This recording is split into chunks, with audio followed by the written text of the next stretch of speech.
Assalamualaikum warahmatullahi wabarakatuh.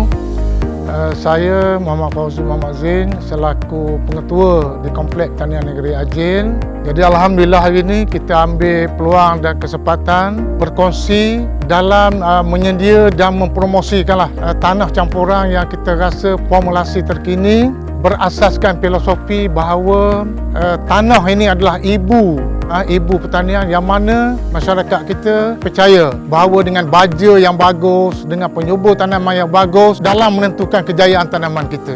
Tapi kita membuktikan bahawa dengan gabung jalinnya sumber-sumber yang dinyatakan tadi dan berasaskan penyediaan tanah campuran yang betul, dia dapat membantu meningkatkan lagi prestasi pertumbuhan pokok dan juga kejayaan tanaman secara keseluruhannya. Secara asasnya, tanah yang baik adalah tanah yang akan membantu pertumbuhan pokok yang baik, akar berkembang dengan cepat, responsif kepada baja yang kita beri, penyubur tanaman yang kita beri. Kita tak nak tanah kita bila basah terlalu basah, bila kering terlalu kering. Jadi walaupun kita ada pelbagai formulasi, kita berlapang dada, berbekalkan pengalaman kita, inilah result yang akan saya tunjuk pada tuan-tuan hari ini. Okey, seterusnya kita akan memperkenalkanlah bahan-bahan asas yang kita guna dalam formulasi penyediaan tanah campuran yang kita buat di Kompleks Tahniah Negeri Ajil ini. Okey, pertama saya nak tunjuk pada tuan-tuan adalah tanah topsoil kita. Jadi kalau tuan-tuan bayangkan tanah ini, bila saya buat analisa keasitan tanah dia, tanah ini mempunyai sekitar 4.2, 4.3 dia punya pH dia. Jadi tanah ini berada dalam keadaan berasid. Dan tanah, kalau kita tengok tanah topsoil ini, memang dia dah ada kandungan liat dia, dia dah ada kandungan pasir dia, dan kemungkinan dia ada sebagian kandungan unsur-unsur pemakanan dan juga organik. Tapi dalam keadaan tanah ini kita nampak kandungan organik dia adalah minima. Seterusnya saya akan tunjuk pasir Sungai Kasar ni. Jadi pasir ini walaupun dia tidak memberi apa-apa nutrisi kepada formulation kita, tapi peranan dia yang paling penting, dia bertindak untuk menyediakan ruang-ruang udara dan saliran kepada tanah yang kita buat. Okey, seterusnya kita menggunakan organik. Jadi organik ni kalau boleh kita carilah organik yang dia ada mikroorganisme yang berfaedah, dia mempunyai ciri-ciri yang akan membantu menghidupkan tanah kita. Yang seterusnya saya nak tunjuk juga tuan-tuan, dalam formulasi tanah kita guna arang sekam. Jadi arang ini bila kita guna, pertama dia adalah sumber semula jadi, dia akan meningkatkan kandungan karbon, nitrogen yang ada dalam tanah. Okey, seterusnya sabuk. Sabuk ini sama sabuk ancur yang kita guna. Orang tanya saya, kenapa guna sabuk?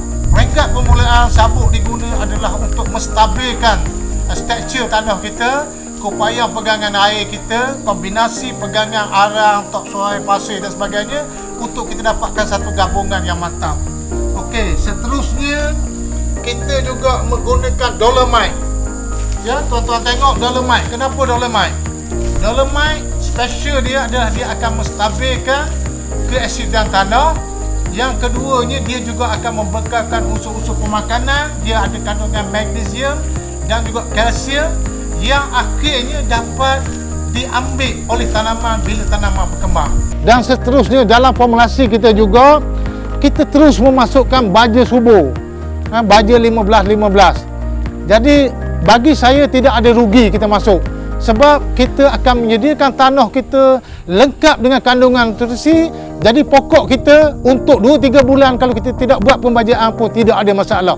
Dan inilah final blending yang kita dapat. Jadi tuan-tuan tengok, inilah kombinasi kita. Jadi lepas pada ni kita akan tunjukkan tuan-tuan bagaimana cara penyediaan dia. Jadi saya bahagikan kaedah pemrosesan ini kepada 3 tahap. Pertama, pengeluaran cara komersial iaitu menggunakan jengkau ataupun backhoe. Lepas tu, cara yang sederhananya kita akan menggunakan nisbah berdasarkan kereta tolak. Dan yang terakhirnya yang paling minima, gunakan kaedah baldi 7 liter. Okey, jadi di sini saya nyatakan nisbah keperluan 7 item yang kita cadangkan tadi. Pertama, macam topsoil, kita akan guna 8 baket penuh. Kemudian kita akan guna pasir sungai antara 1,5 hingga 2 baket. Seterusnya, kita akan guna aram skam. Jadi jumbo bag aram skam ni kita dah buat conversion, kita akan keluar lebih kurang 15 hingga 16 guni. Dan sabuk hancur ni kita guna terus 15 guni. Okey, seterusnya baja organik kita pergi straight forward saja. Kita menggunakan 5 guni.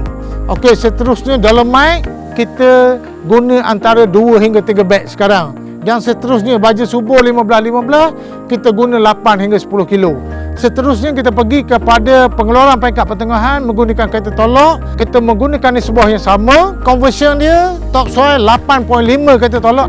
Lepas tu kita masuk pasir sungai 1,5 kereta tolak, aram skam 1 kereta tolak, sabuk hancur 1 guni. Okey, bayu organik lebih kurang 8 kilo, dolomite 5 kilo dan baja subur 500 hingga 600 gram. Jadi yang terakhir kita buat dalam composition yang paling minimum. Ini adalah kaedah kita guna baldi yang isian 7 liter. Jadi kita akan guna topsoil 11, pasir sungai kasar 2 baldi, aram skam lebih kurang 1/3 baldi, sabuk hancur kita akan guna 1 baldi, bayu organik kita akan pakai 1 lebih kurang 1.3 hingga 1.5 kilo, dolomite 800 gram dan baja subur lebih kurang dalam 2 genggam 80 hingga 90 gram. Jadi insyaAllah lepas pada ni kita akan tunjuk walaupun kita guna cara komersial, cara yang paling minimum, tapi yang paling penting nisbah pencampuran tanah kita itu akan memberikan result yang sama. Jadi sebagai penutupnya saudara-saudara, jadi berdasarkan result akhir formulation yang telah kita buat, kita dah melihat keadaan tanah dan sebagainya, betapa skala yang kita nak keluar sama ada secara komersial, kecilan ataupun sederhana. Kita berkeyakinan penuh bahawa tuan-tuan di luar sana mampu membuat perubahan untuk mendapatkan komposisi tanah yang terbaik. Kepada mereka yang berminat ataupun ingin mendapat maklumat lebih lanjut, bolehlah berhubung dengan kita di Pejabat Pertanian Negeri Terengganu ataupun direct kepada Kompleks Pertanian Negeri Ajil. Sama-sama berkongsi dan memberi orang kata perkongsian lah untuk formulasi ini dan juga bagaimana asas penyediaan tanah campuran kita tadi. Dan akhir kata saya ucapkan berbanyak terima kasih. Wabillahi taufiq wal hidayah. Assalamualaikum warahmatullahi taala wabarakatuh.